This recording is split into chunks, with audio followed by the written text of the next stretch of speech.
Hi friends, welcome to Sana's Home Cooking. Please like and subscribe our channel. இன்றைக்கி நாம் வீட்டிலையே ரவையை வச்சு ஈஸியாக செய்யக்கூடிய ரசமலாய் ரெசிபி பார்க்கலாம். அதுக்கு ஃபஸ்ட்டு ஒரு பேன் எடுத்துகிட்டு அதில் ஒரு கப் பால், அப்புறம் 1 டேபிள் ஸ்பூன் நெய், அப்புறம் சர்க்கரை ஒரு 1/4 கப் சேர்த்து இதை நல்லா நம்ம மிக்ஸ் பண்ணிக்கலாம். பாலை மீடியம் ஃப்ளேம் வச்சு நல்லா சுண்டுற அளவுக்கு நல்லா காய்ச்சலாம்.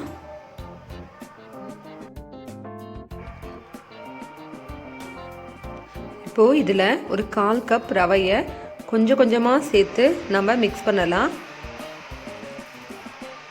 ஃபுல்லாக சேர்க்காம கொஞ்சம் கொஞ்சமாக சேருங்க.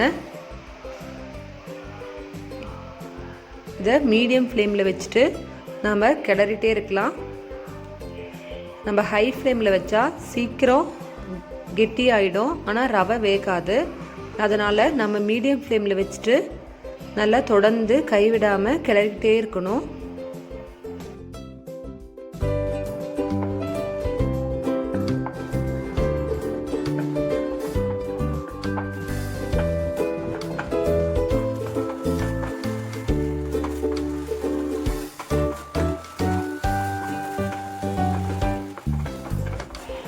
பாருங்கள், தொடர்ந்து கிளறிட்டே இருந்தால் லைட்டாக திக்காயிட்டே வரும்.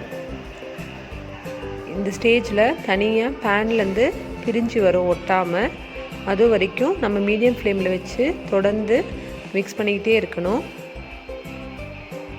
பாருங்கள், இந்த ஸ்டேஜில் நம்ம எடுத்து ஒரு பவுலில் சேர்த்துட்டு அதை ஆறின பின்னாடி கையில் கொஞ்சம் நெய் தடவிட்டு இதை நல்லா மிக்ஸ் பண்ணிடலாம். நல்லா சாஃப்டாக பிசைஞ்சிக்கோங்க.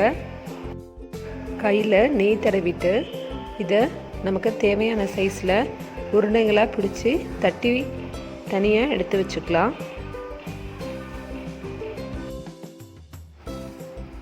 இப்போது கடாயில் நம்ம பால் 1 கப் எடுத்துக்கலாம். நல்லா திக்கான பால்.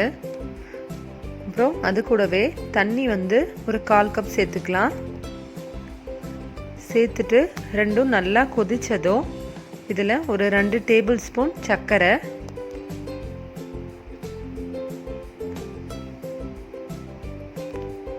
அப்புறம் பால் பவுடர் ஒரு 2 டேபிள் ஸ்பூன் சேர்த்துட்டு இதை நல்லா மிக்ஸ் பண்ணி விட்டுடலாம்.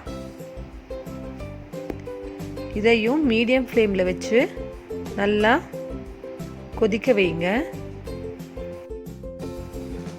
பாருங்கள், பால் நல்லா கொதித்ததும் நம்ம தட்டி வச்சுருக்க ரவையை இதில் சேர்த்துடலாம்.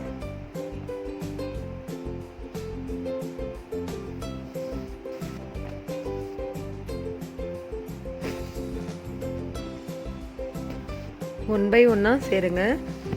சேர்த்துட்டு இது நல்லா 2 சைடு வேகிற மாதிரி திருப்பி விட்டு நல்லா கலந்து விடுங்க.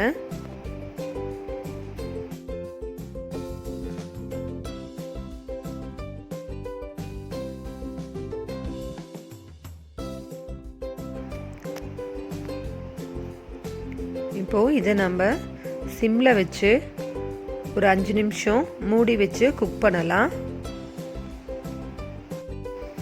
இப்போது இதில் நம்ம ஏலக்காய் தூள் சேர்த்துடலாம். சேர்த்துட்டு நல்லா கலந்து விடுங்க.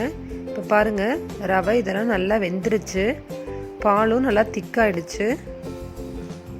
இந்த ஸ்டேஜில் நம்ம இன்னொரு டைம் நல்லா கலந்து விட்டு ஸ்டவ் ஆஃப் பண்ணிவிட்டு இறக்கிடலாம். நீங்கள் வேணும்னா இதில் குங்குமப்பூ கூட சேர்த்துக்கலாம். இப்போது இதில் நாம் துருவன ட்ரை ஃப்ரூட் சேர்த்து கலந்து விட்டுடலாம். இதை ஃப்ரிட்ஜில் வச்சு ஜில்லுன்னு பரிமாறுங்க. நீங்களும் ட்ரை பண்ணி பார்த்துட்டு ரெசிபி எப்படி இருக்குன்னு கமெண்டில் சொல்லுங்கள். தேங்க்யூ.